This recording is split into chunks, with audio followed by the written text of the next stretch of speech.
नमस्कार दोस्तों, कैसे हो आप सभी। उम्मीद है और अपेक्षा है कि आप सभी सकुशल होंगे। जैसा कि अपने 2 क्लास पहले ले चुके हैं और आज तीसरी क्लास शुरू करेंगे। 2 क्लास में अपन ने शुरू में तो पढ़ा था अपन ने स्वर और व्यंजन। फिर दूसरी क्लास में देखा था स्वरों का वर्गीकरण। यानी इससे पहले वाली क्लास में अपन ने देखा था स्वरों का वर्गीकरण और आज हम देखेंगे व्यंजनों का वर्गीकरण।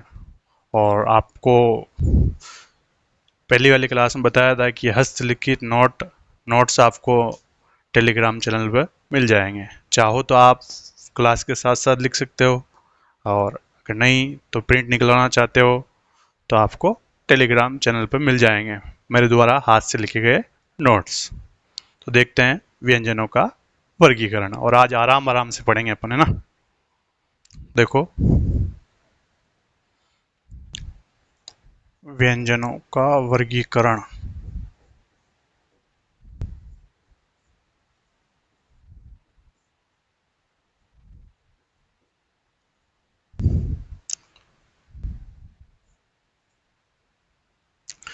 जिस प्रकार अपने स्वरों का वर्गीकरण देखा कि स्वरों का वर्गीकरण भी 6 आधार पर देखा था कि इसके आधार पर ये प्रकार है, इसके आधार पर ये प्रकार है। तो व्यंजनों का वर्गीकरण भी 2 आधार पर व्यंजनों का वर्गीकरण किया गया है। तो कितने आधार है व्यंजनों का वर्गीकरण करने का?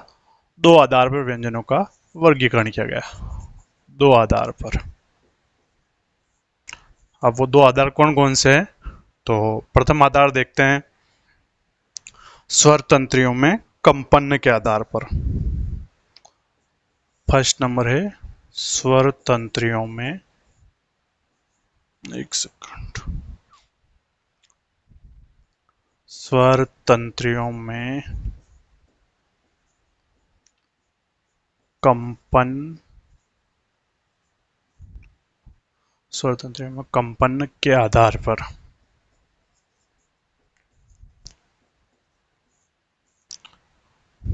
व्यंजनों का वर्गीकरण में स्वर तंत्रियों में कंपन के आधार पर 2 प्रकार है। कंपन के आधार पर स्वर तंत्रियों में कंपन के आधार पर कितने प्रकार है? 2 प्रकार है। एक है अघोष और दूसरा है घोष या सघोष। प्रथम देखते हैं अघोष।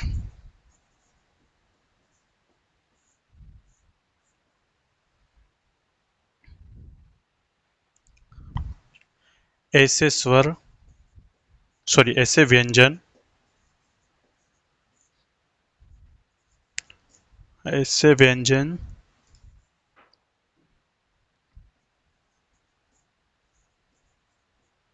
जिनका उच्चारण करने पर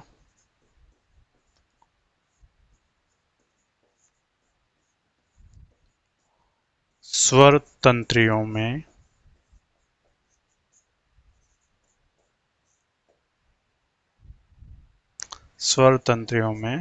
कंपन नहीं होता है।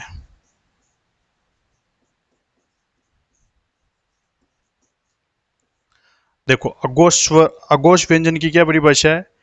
ऐसे व्यंजन जिनका उच्चारण करने पर स्वर तंत्रियों में कंपन नहीं होता है, यानी जिनका उच्चारण करेंगे तो स्वर तंत्रियों में क्या नहीं होगा? कंपन नहीं होगा। बस सिर्फ इतनी सी बात ध्यान रखनी, स्वर तंत्रियों में जिनमें कंपन नहीं होता ना, वो क्या होंगे? अघोष व्यंजन होंगे। तो ये तो हुई अघोष व्यंजन। अब अघोष व्यंजन कौन कौन से है ये अपन घोष और अघोष दोनों की परिभाषा देख के फिर देखेंगे अघोष वर्ण कौन से है या अघोष व्यंजन कौन से है और सघोष व्यंजन कौन से है। तो अघोष की परिभाषा क्या हुई? जिनका ऐसे व्यंजन जिनका उच्चारण करने पर स्वर तंत्रियों में कंपन नहीं होता है, वो क्या है?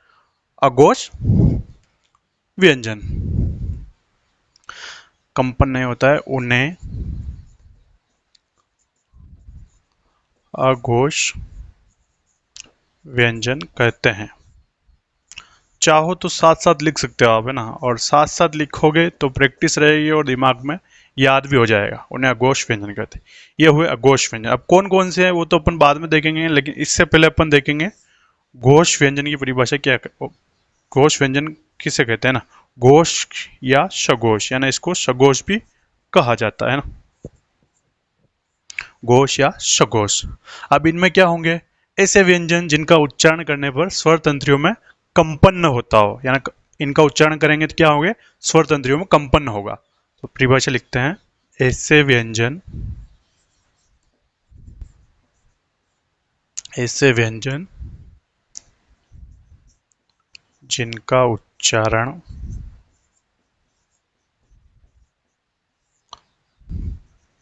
करने पर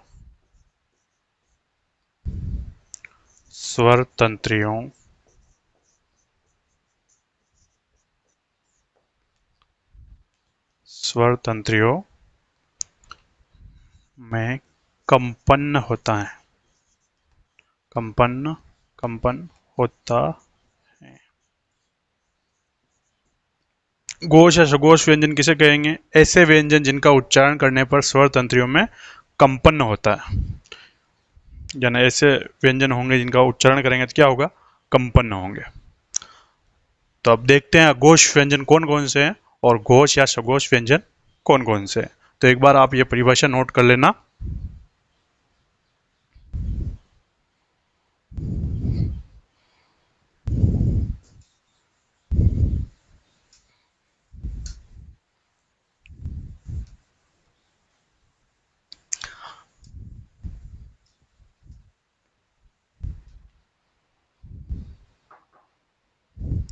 देखो, जो शुरू में मैंने आपको बताया था ना, व्यंजनों का व्यंजन बताया था, तब बताया था खचट, तब वो वाले व्यंजन है ना, क ख ग बड़े गंगा वाला है।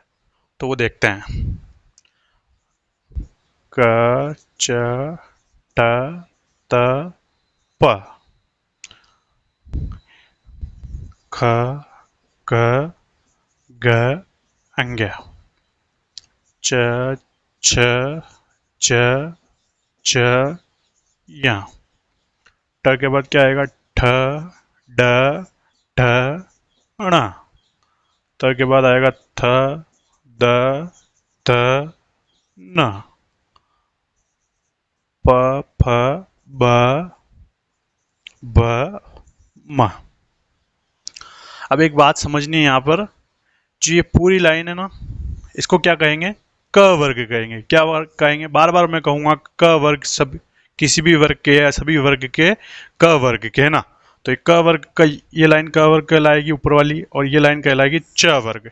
यानी च वर्ग कहूंगा, च वर्ग का पहला वर्ण, ये च वर्ग का पहला वर्ण होगा। च वर्ग का कहूंगा तीसरा वर्ण, तो तीसरा वर्ण कौन सा होगा, 1 2 3। च वर्ग का तीसरा वर्ण कौन सा होगा, ज। इसी प्रकार इस लाइन को कहेंगे ट वर्ग, और इसी प्रकार इस लाइन को कहेंगे त वर्ग, और इसी प्रकार इस लाइन को कहेंगे प वर्ग। तो मैं कहूंगा क वर्ग का चौथा वर्ण तो कौन सा होगा, ये ग, गड़ी वाला ग। तो अब देखते हैं, मैंने दो प्रकार बताए ना, अघोष और घोष, अघोष और घोष।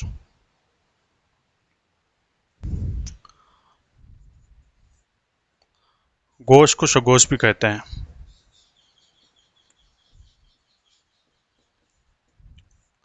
अब अघोष वर्ण कौन कौन से हैं और घोष वर्ण कौन कौन से हैं। पहला वर्ण, दूसरा वर्ण, तीसरा वर्ण, चौथा वर्ण, पांचवा वर्ण। तो अब सभी वर्ग का पहला और दूसरा वर्ण क्या है, अघोष। सभी वर्ग का पहला और दूसरा वर्ण क्या है, अघोष।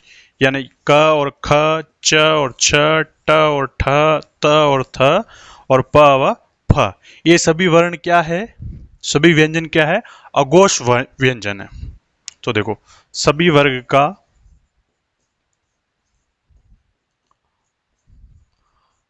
पहला व दूसरा व्यंजन, व्यंजन लिखेंगे तो बेटर नहीं रहेगा, वर्ण। सभी वर्ग का पहला दूसरा वर्ण तथा तीन वर्ण ऐसे और हैं जो भी क्या है, अघोष वर्ण। अब तीन वर्ण कौन कौन से हैं, एक बार इसको मिटा देते हैं।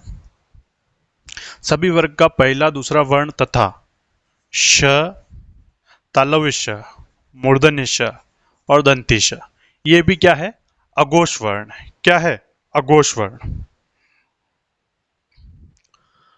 तो बात समझ में आई ना। सभी वर्ग का पहला और दूसरा वर्ण क्या है? अघोष वर्ण। और बाकी तीन वर्ण और कौन कौन से हैं? श, तालव्य श, मूर्धन्य श, दंती श, ये क्या है?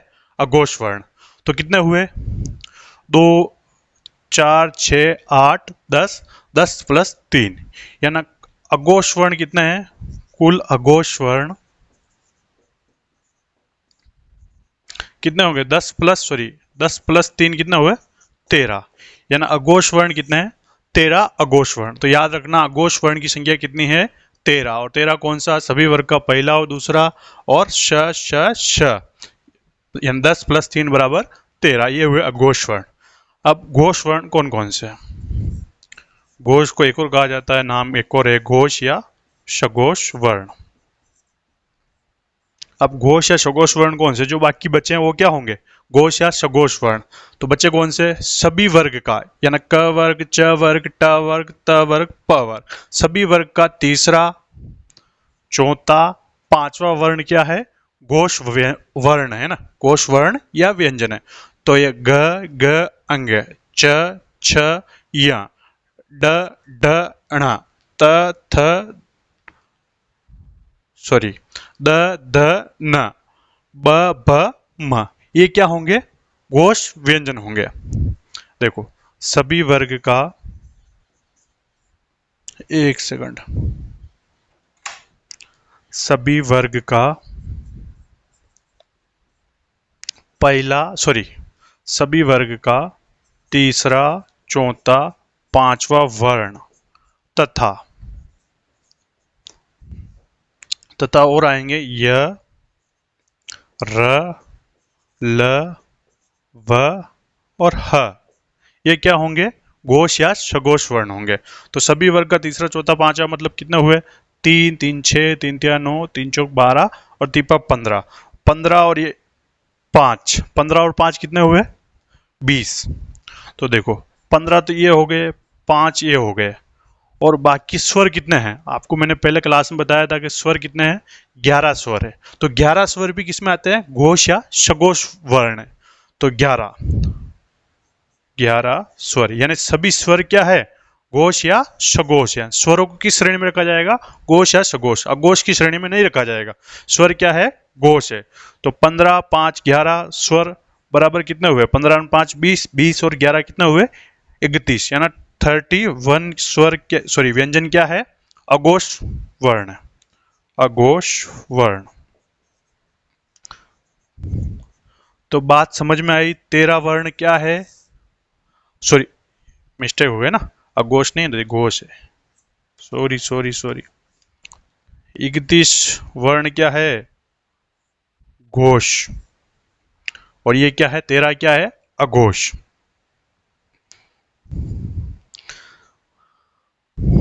एक बार वापिस देख लो, घोष, अघोष वर्ण कौन से और घोष वर्ण कौन से? अघोष कौन से? सभी वर्ग का पहला और दूसरा वर्ण अघोष है, और बाकी श, श, यानी तीनों श कौन क्या है? अघोष है। ये तो हो गए अघोष। फिर बात आती है घोष या सघोष की। सभी वर्ग का तीसरा, चौथा, पांचवा वर्ण क्या है? घोष या सघोष। और य, र, ल, व, ह भी सघोष, सॉरी, भी सघोष हैं, और बाकी 11 जो स्वर है ना वो भी क्या है? सघोष है। तो ये तो हुआ स्वर तंत्रियों में कंपन के आधार पर व्यंजनों का वर्गीकरण। और व्यंजनों का वर्गीकरण, और इसमें प्रकार कौन कौन से देखे थे? अघोष और सघोष।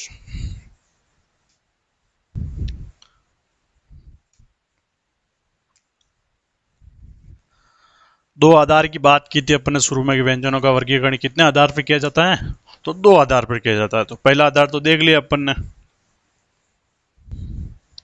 ये अपन शब्द बहुत बार बार आता है। अब अपन की जगह अपन प्रयोग करेंगे हम शब्द। हाँ, कि हमने देखा, तो देखते हैं अब, हम देखते हैं अब दूसरा आधार। अब दूसरा आधार कौन कौन सा है वो आधार देखते हैं।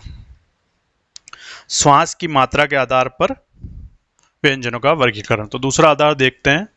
दूसरा आधार कौन सा है? श्वास की मात्रा के आधार पर। श्वास, आज राइटिंग में थोड़ा सुधार किया है मैंने। श्वास की मात्रा के आधार पर, श्वास की मात्रा, श्वास की मात्रा के आधार पर भी व्यंजनों का वर्गीकरण दो प्रकार से किया है, दो प्रकार। अब दो प्रकार कौन कौन से हैं, पहले उन प्रकार की परिभाषा या प्रकार को देख लेते हैं। दो प्रकार कौन कौन से हैं? पहला है अल्प प्राण, अल्प प्राण, और दूसरा है महाप्राण।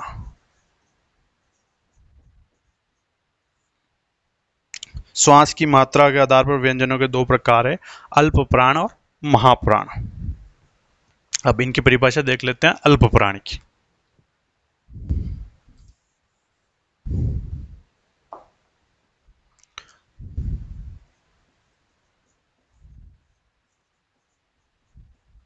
जिन वर्णों का उच्चारण करने पर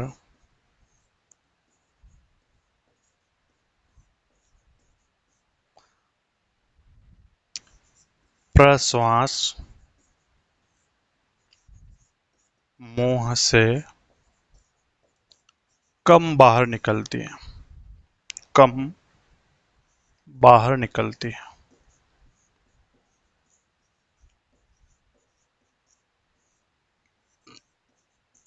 उन्हें क्या कहेंगे? अल्प प्राण। उन्हें अल्प प्राण कहते हैं।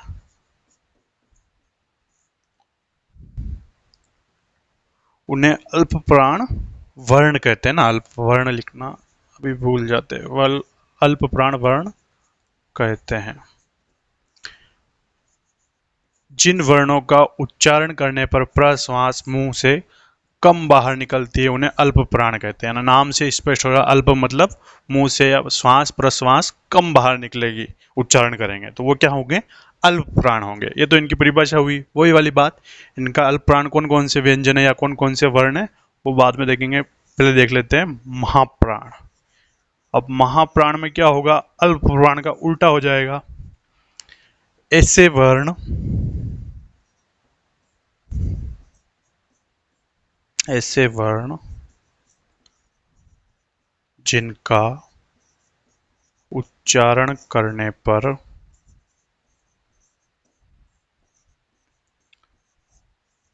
प्रश्वास अल्प प्राण, अल्प प्राण की अपेक्षा, अल्प प्राण की अपेक्षा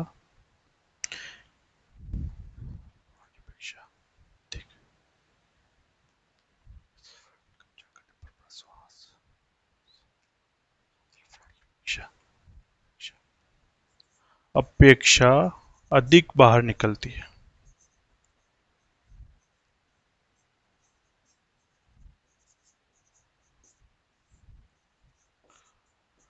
ऐसे वर्ण जिनका उच्चारण करने पर प्रश्वास अल्प प्राण की अपेक्षा अधिक बाहर निकलती हैं उन्हें क्या कहेंगे? महाप्राण। उन्हें महाप्राण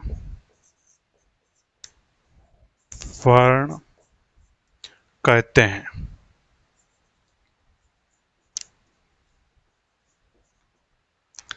देख लेते हैं एक बार कहीं परिभाषा। ऐसे वर्ण जिनका उच्चारण करने पर प्रश्वास अल्प प्राण की अपेक्षा अधिक बाहर निकलती है, और कहाँ से निकलेगी? मुंह से ही निकलेगी ना, अधिक बाहर निकलती है, उन्हें महाप्राण वर्ण कहते हैं। तो अल्प प्राण और महाप्राण दो प्रकार है ना। दोनों प्रकार की परिभाषा क्या हुई? अल्प प्राण में क्या होंगे? इनका उच्चारण करेंगे तो प्रश्वास मुंह से कम बाहर निकलेंगे, और महाप्राण में क्या होंगी? अल्प प्राण की अपेक्षा महाप्राण में अधिक श्वास बाहर निकलेगी, तो ये हुए महाप्राण। अब अल्प प्राण कौन से वर्ण है और महाप्राण कौन से वर्ण है, ये अपन देख लेते हैं। हाँ, आपसे निवेदन है जो साथ साथ आप हाथ से लिखोगे ना तभी आपको याद होगा, बाकी डायरेक्ट नोट्स प्रिंट करवा लोगे और रख लोगे तो याद बहुत मुश्किल से होती है। वो चीज़ अपने हाथ से लिखी हुई चीज़ ही याद होती है। अब देखो वापस वही व्यंजन लिखेंगे, कचट तप वाला है ना, वही प्रकार देखते हैं। क च ट त प ख ग एंगे च, ये क्या है? एंगे। चरण ज ज और या, ट ठ ड ढ ण, त थ द ध न, प फ ब भ म। अब अपन ने बात की थी अल्प प्राण और महाप्राण के। अल्प प्राण कौन सा वर्ण होता है और महाप्राण कौन सा वर्ण होता है ना। तो मैंने कहा था ना, ये क वर्गे, च वर्गे, ट वर्गे, त वर्गे, प वर्ग। क वर्ग का तीसरा वर्ण ये। तो सभी वर्ग का 1 2 3 4 5। देखिए अब कौन कौन से अल्प प्राण है। सभी वर्ग का 1 3 5 वर्ण, यानी पहला, तीसरा और पांचवा वर्ण क्या है? अल्प प्राण। यानी क वर्ग का क, ग और अंग, ये क्या है? अल्प प्राण। च वर्ग का च, ज और य, 1 3 5 क्या होंगे?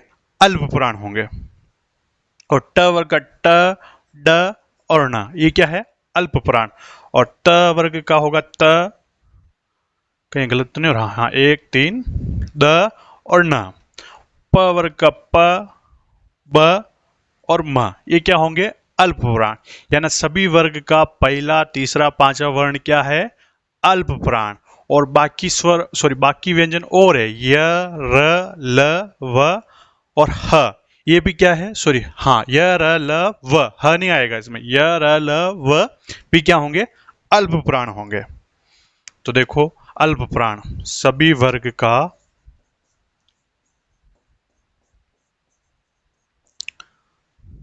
1 3 5 वर्ण तथा य र ल और व,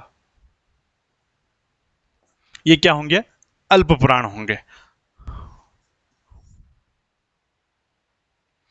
और सामान्यतः जो स्वर होते हैं ना, वो भी अल्प प्राण की श्रेणी में रखे जाते हैं। लेकिन हिंदी के कुछ विद्वान अल्प प्राण की श्रेणी में स्वरों को रखते हैं और कुछ विद्वान स्वरों को नहीं रखते हैं। तो अपने सिर्फ इतना सी ध्यान रखना है कि अल्प स्वर का ध्यान नहीं रखना है कि अल्प प्राण में आता है या महाप्राण में आता है, क्योंकि उसमें विवाद है। कुछ अल्प प्राण में रखते हैं और कुछ नहीं रखते हैं। बाकी अपने कंपटीशन एग्जाम में प्रश्न आए तो अल्प प्राण में कौन कौन से वर्ण आएंगे? 1 3 5 और य र ल व। तो ये हुए कितने? 1 3 5 का मतलब 5 तो ये हुए और 5 ये हुए और 5 ये हुए, 15 तो ये हो गए, और 15 और 4 कितने हुए? 19। 15 प्लस 4 बराबर 19। 19 वर्ण क्या है? अल्प प्राण वर्ण है। तो स्वर इस श्रेणी में नहीं आएंगे। और नहीं क्यों आएंगे? नहीं क्यों नहीं आएंगे? क्योंकि कुछ विद्वान तो रखते हैं और कुछ विद्वान नहीं रखते हैं, इसलिए विवादास्पद स्थिति है, इसलिए इनको नहीं रखा जाता है। अब दूसरा है महाप्राण। अब महाप्राण में कौन शेष, कौन से बच्चे? दूसरा और चौथा वर्ण क्या आएगा? महाप्राण में आएगा। यानी ख ग छ ज ठ ड थ ध फ भ, ये सभी वर्ण क्या है? महाप्राण है ना। सभी वर्ग का दूसरा व चौथा वर्ण तथा, तीनों श है ना, तथा श श श और ह, ये क्या है? महाप्राण। तो कितने हुए? दूसरा 5 तो ये हो गए और 5 ये हो गए, 10 हो गए। 10 और 4 कितने हुए? 14। 10 प्लस 4 बराबर 14। 14 वर्ण क्या है? अल्प प्राण है, और सॉरी महाप्राण है। और अल्प प्राण में कितने हैं? 19। तो अल्प प्राण में 19 वर्ण अल्प प्राण है और महाप्राण में 14 वर्ण महाप्राण। तो ये तो बात होगी अपने व्यंजनों के वर्गीकरण। एक बार वापस रिवाइज कर लेते हैं कि व्यंजनों का वर्गीकरण कितने आधार पर किया गया? 2 आधार पर किया गया है। पहला आधार कौन सा था? स्वर तंत्रियों में कंपन के आधार पर व्यंजनों का वर्गीकरण, जिसमें 2 प्रकार कौन कौन से थे? अघोष, फिर दूसरा प्रकार है घोष या सघोष। फिर देखा था दूसरा आधार देखा था श्वास की मात्रा के आधार पर। श्वास की मात्रा के आधार पर भी दो प्रकार देखा था, अल्प प्राण और महाप्राण। तो ये रहे अल्प प्राण और महाप्राण। इसके बाद अपन देखते हैं कुछ अन्य महत्वपूर्ण तथ्य हैं। बाकी स्वरों का वर्गीकरण अपन पहले देख लिया था, अपन शब्द वापिस आ गया है ना। हमने स्वरों का वर्गीकरण पहले देख लिया था और अभी व्यंजनों का वर्गीकरण भी देख लिया है। कुछ अन्य महत्वपूर्ण तथ्य हैं तो वो देख लेते हैं।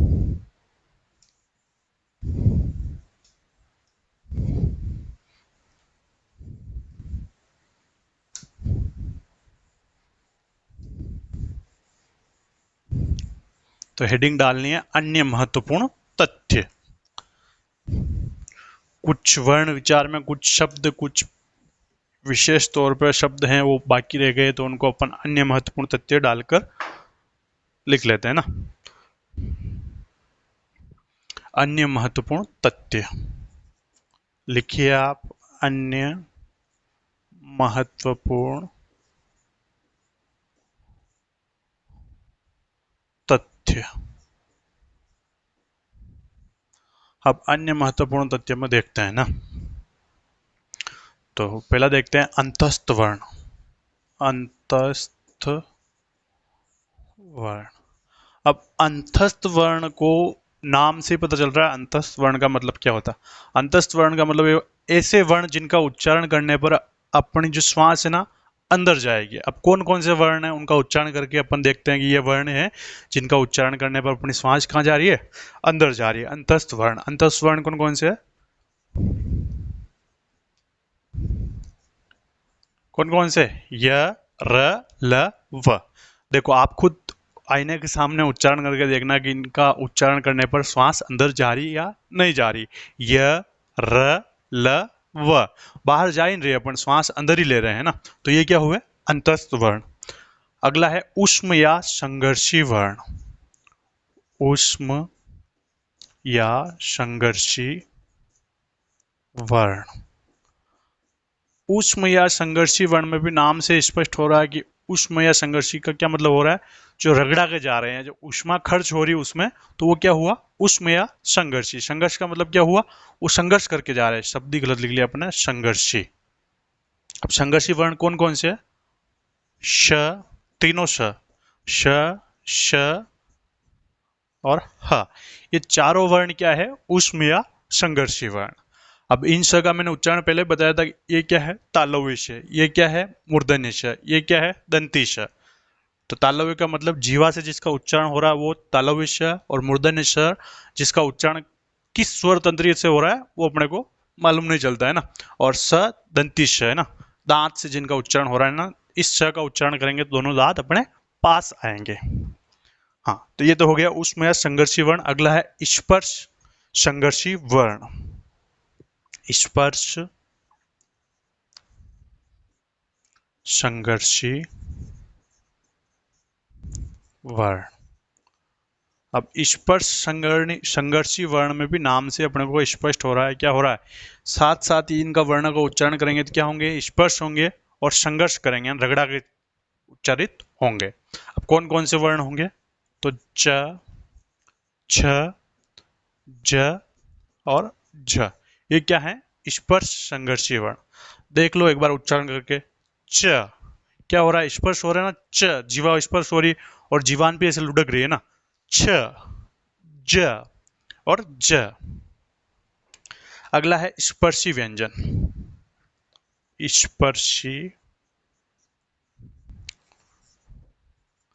अपने हिंदी के विद्वानों ने इनका अलग अलग वर्गीकरण कर दिया कि ये ऐसे हैं, तो अपने को पढ़ना ही है ना कि ये वर्गीकरण इसका ये है, स्पर्श संघर्षी वर्ण। अब स्पर्श संघर्षी वर्ण में 25 वर्ण आएंगे, और 25 वर्ण कौन कौन से आएंगे, क से लगाकर म तक, क से म तक। अब क से म तक मैं आपको बहुत बार बता चुका है क से म तक कौन कौन से वर्ण हुए, यानी ये क्या हुए, स्पर्शी व्यंजन। अब स्पर्शी व्यंजन क से लगाकर म तक कौन कौन से, एक बार वापिस देख लेते हैं। देखो इधर, क, ख। नमस्कार दोस्तों, कुछ टेक्निकल इश्यू के कारण अपनी क्लास बीच में मिस हो गई थी, तो जहां अपनी क्लास मिस हुई थी वहीं से अपन वापस देखते हैं ना। अच्छा, अब अपन पढ़ रहे थे स्पर्शी व्यंजन। क्या पढ़ रहे थे? स्पर्शी व्यंजन। और स्पर्शी व्यंजन में अपन ने बात की थी कि स्पर्शी व्यंजन कितने होते हैं? 25 होते हैं। और 25 में देखा था कि क से लगाकर म तक की बात की थी। अब क से लगाकर म तक कौन कौन से स्पर्शी व्यंजन होते हैं तो देखते हैं।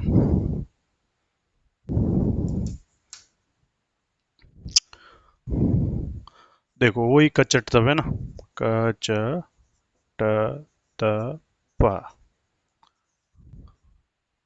ग ग, कितनी बार तो देख चुके अपन इनको है ना, च छ ज ज या, हाँ या, ट ठ ड ढ ण, त के बाद थ द ध न। इस अणा में ना खाली होता है ना, ये मजाक की बात है। तो प फ ब प म। हाँ, तो क से लगाकर म तक की बात की तो या ना क से लगाकर म तक ये 25 वर्ण क्या है? स्पर्शी व्यंजन है। स्पर्शी व्यंजन के बाद अपन देखते हैं नासिक्य वर्ण। यही देख लेते हैं नासिक्य वर्ण। देखो इससे नाम से स्पष्ट हो रहा है नासिक्य वर्ण। नासिक्य का मतलब क्या है? नाक। यानी ऐसे वर्ण जिनका उच्चारण नाक से होता है वो क्या है? नासिक्य वर्ण। अब नासिक्य वर्ण कौन कौन से है? सभी वर्ग का पंचम वर्ण। सभी वर्ग का पंचम वर्ण मतलब क्या हुआ? क वर्ग, च वर्ग, ट वर्ग, त वर्ग, प वर्ग। तो इनका पंचम वर्ण क्या हुआ? क वर्ग का अंग्य, और च वर्ग का य, और ण न म। ये पांचों क्या है? नासिक्य वर्ण। यानी इनका उच्चारण कहाँ से किया जाता है? नाक से किया जाता है। तो यहां लिख लेते हैं सभी वर्ग का पंचम वर्ण। सभी वर्ग का पंचम वर्ण। और कोष्टक में लिख लेते हैं पंचम वर्ण कौन कौन से? अंग्य, य, ण, न और म। तो नासिक के वर्ण कौन से हुए? सभी वर्गों के पंचम वर्ण। अगला एक बार मिटा देते हैं इनको है ना, नोट कर लेना आप।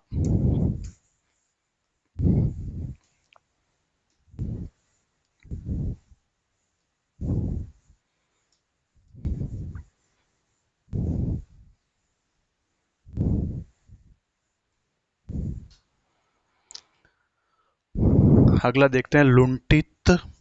लुंठित, कंपन जात, लुंठित, कंपन जात और प्रकंपित, एक ही बात है, प्रकंपित।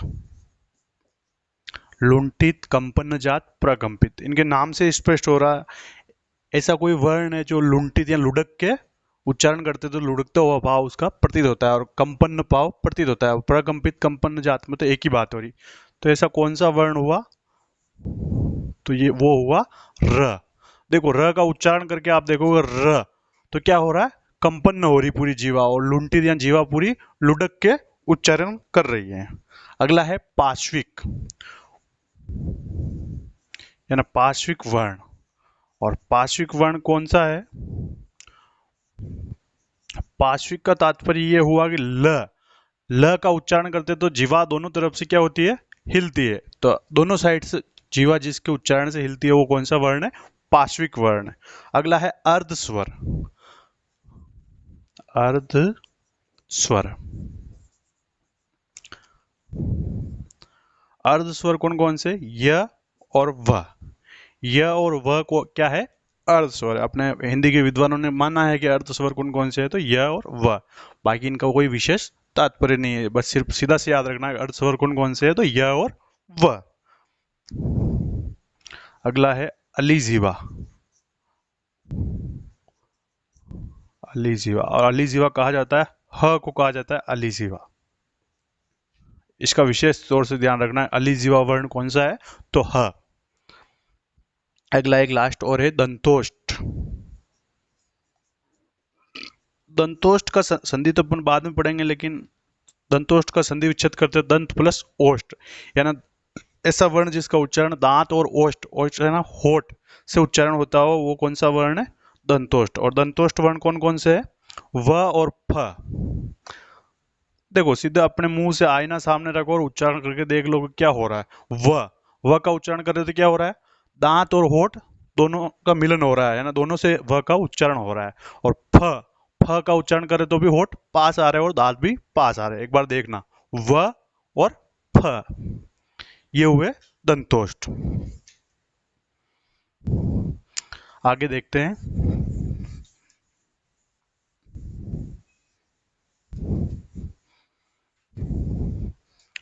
अब कुछ इकाइयां हैं, जैसे भाषा की सबसे छोटी इकाई हुई या बड़ी इकाई हुई या अर्थ के आधार पर हुई, तो सीधे देख लेते हैं। भाषा की सबसे छोटी मौखिक इकाई। मौखिक का मतलब क्या होता है? क्या होता है? जिनका उच्चारण सिर्फ मुख से किया जाता हो। भाषा की सबसे छोटी मौखिक इकाई ध्वनि है।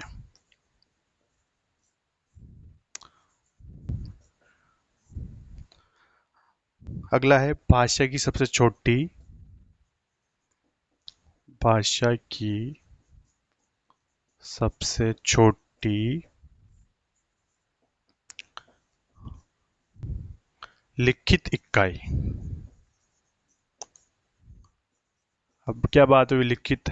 ऐसी इकाई जिसको लिखा जाए वो लिखित इकाई। भाषा की सबसे छोटी लिखित इकाई क्या होगी? वर्ण। और वर्ण तो अपने देख लिया, हिंदी के अक्षरों को क्या कहा जाता है? वर्ण। जैसे ये मैंने लिखा क, तो ये क्या है? वर्ण। ये लिखा ख, तो ये क्या है? वर्ण। तो भाषा की सबसे छोटी लिखित इकाई क्या है? वर्ण।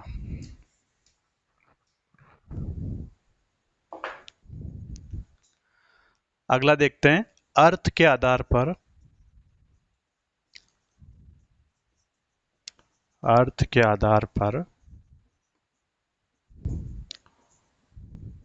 अर्थ के आधार पर भाषा की सबसे छोटी इकाई।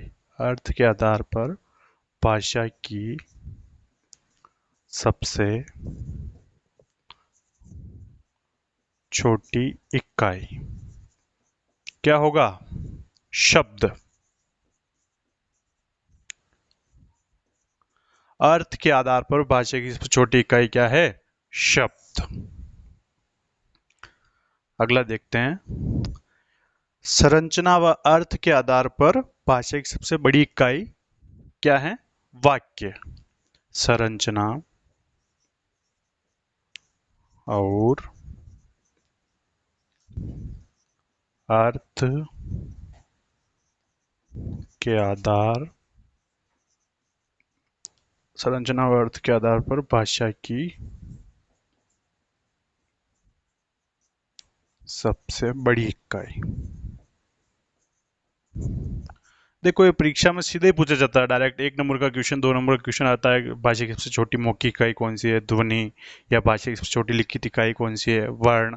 तो सीधा से ही प्रश्न आता है, तो आपको विशेष तौर से इनको रटना ही पड़ेगा, है ना। और बाकी एक बार देख लोगे तो समझ में आ ही जाएगा क्या चीज है। संरचना और अर्थ के आधार पर भाषा की सबसे बड़ी इकाई क्या है? वाक्य। इकाई वाक्य।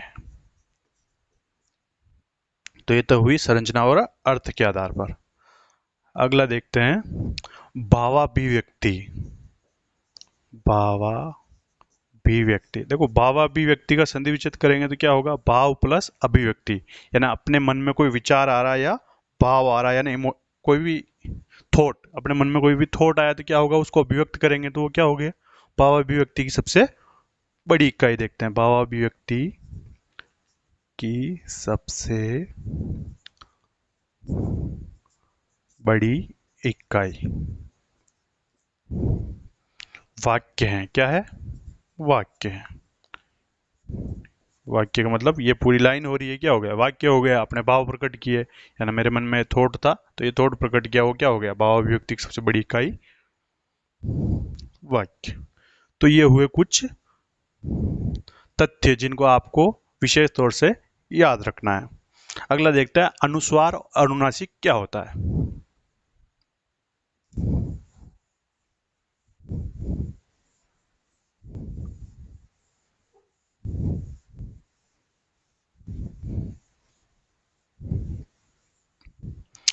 अनुस्वार।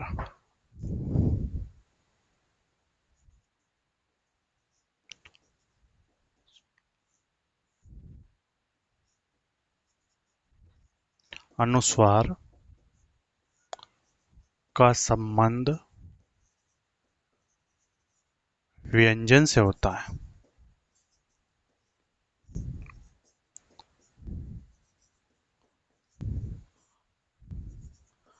अनुस्वार का संबंध व्यंजन से होता है, अर्थात अनुस्वार एक प्रकार का व्यंजन है। अर्थात अनुस्वार एक प्रकार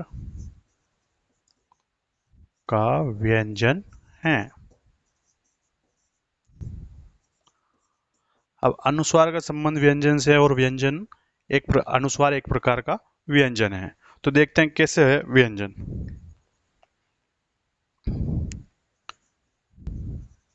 किसी व्यंजन के ऊपर, किसी व्यंजन के ऊपर प्रयुक्त होने वाला, किसी व्यंजन के ऊपर प्रयुक्त होने वाला अनुस्वार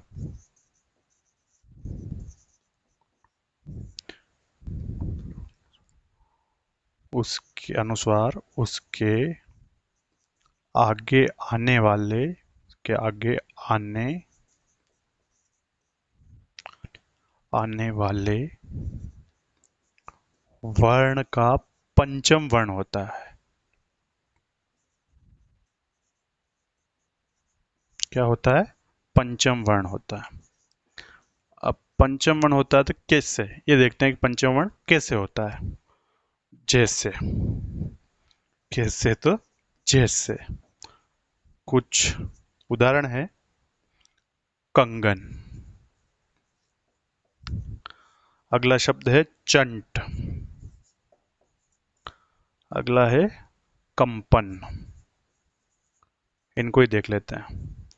देखो, अपन ने बात की कि अनुस्वार, जहां अनुस्वार प्रयुक्त किया जा रहा है उसके आगे आने वाले वर्ण का अनुस्वार क्या होता है? पंचम वर्ण होता है। तो पंचम वर्ण कैसे होगा? अनुस्वार कहां प्रयुक्त किया जा रहा है? कंगन में क के ऊपर अनुस्वार प्रयुक्त किया जा रहा है। तो आगे कौन सा वर्ण आ रहा है? ग। घ का पंचम वर्ण क्या होता है देखते हैं। क, ख, घ, ग और अंग। इस ग का पंचम वर्ण क्या हुआ?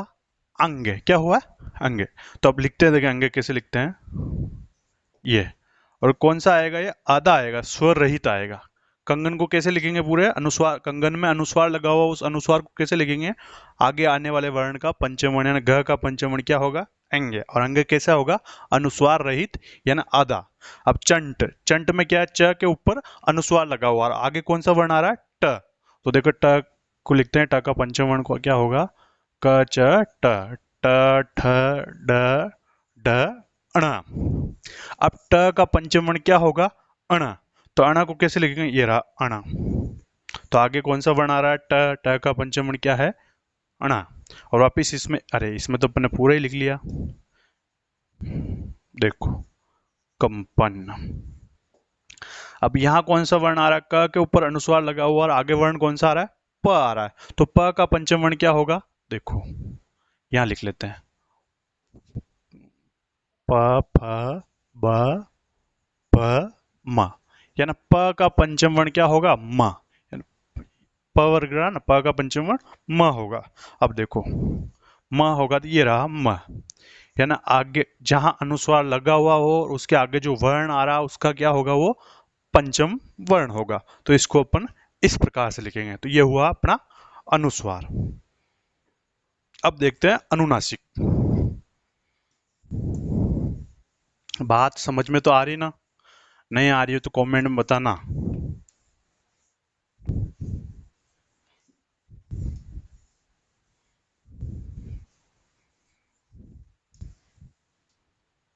अगला है अनुनासिक। जिस प्रकार अनुस्वार का संबंध किससे था? व्यंजन से था। उसी प्रकार अनुनासिक का संबंध है स्वर से, या ना स्वरों से अनुनासिक का संबंध है। तो देखते हैं अनुनासिक। अनुनासिक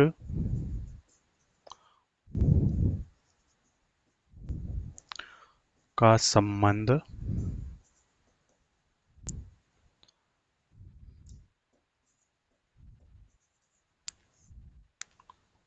स्वरों से है।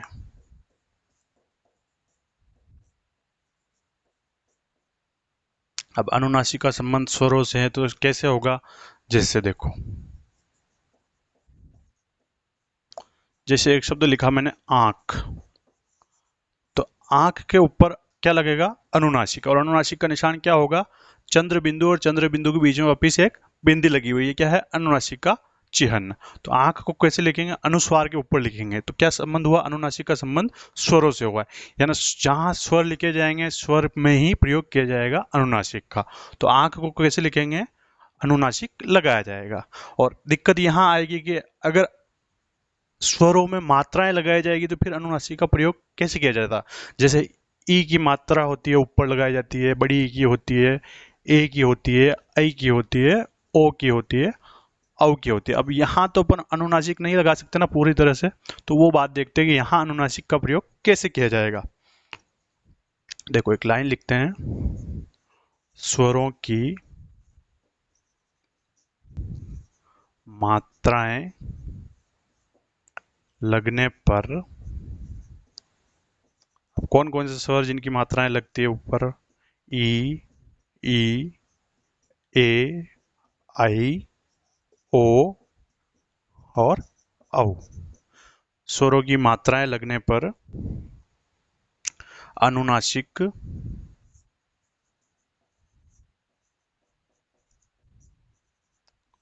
और अनुनासिक कैसे लिखा जाता है, ये अनुनासिक के प्रयोग में, अनुनासिक के प्रयोग में चंद्रमा को हटाकर, चंद्रमा को